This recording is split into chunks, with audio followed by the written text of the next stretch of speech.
Hi, I'm Sean Soha, and I'm here to talk to you today about integrating a Turnitin Dropbox into your online classes in KnowU. Here at Harrison College, we take academic integrity very seriously.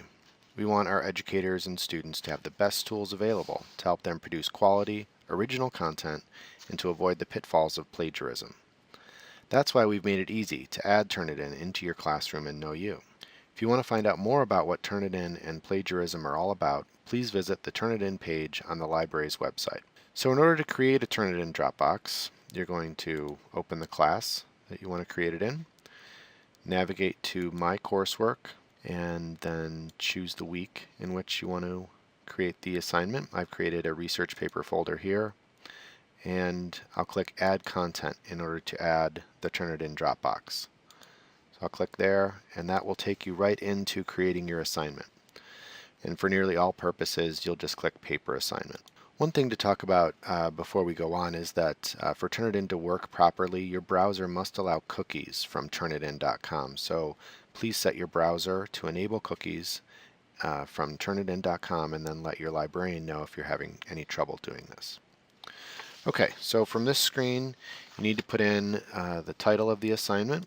So we'll just put in research paper, and you'll need to add a point value, but I would just put a 0 here. This doesn't actually link to your gradebook. You'll have to actually create a separate gradebook entry for this assignment and then manually enter the student grades. So on the right hand side, these are all the dates that you'll need to set. The start date is when students can start submitting their papers, and this defaults to the date that you're creating your assignment. The due date is the date by which the students must have their assignment submitted to the system. And then the post date is the date when students can view any comments that you've left them in GradeMark. Now, GradeMark is a Turnitin system where you can edit and grade student papers online. If you don't use GradeMark, then you don't need to change that date. Now let's look at the optional settings. You'll need to change a few of these in order for Turnitin to work correctly. Here in the special instructions section, you can add any directions for your students. Only about the first sentence or so will show up in their classroom. You can choose whether or not to allow submissions after the due date. You can choose whether to generate originality reports for submissions. You should always check yes here. And then this generate originality reports for student submissions. This lets you choose between 3 options. You can choose to make the first submission final. You can let students resubmit their assignments up until the due date, which will give them the opportunity to correct any unoriginal content they have found.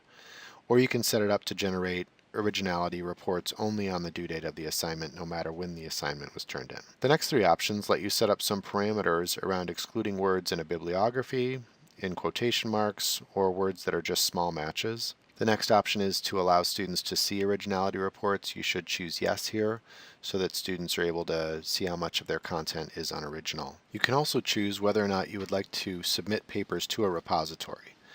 It's important that you choose no repository if you are planning on letting your students resubmit their assignments up until the due date. If not, the results will come back saying that they have 100% unoriginal content, because it will be comparing their results to the paper that has already stored in the student database. I always choose no repository to avoid this scenario. The next option lets you choose where the system will search for unoriginal content, and that's it.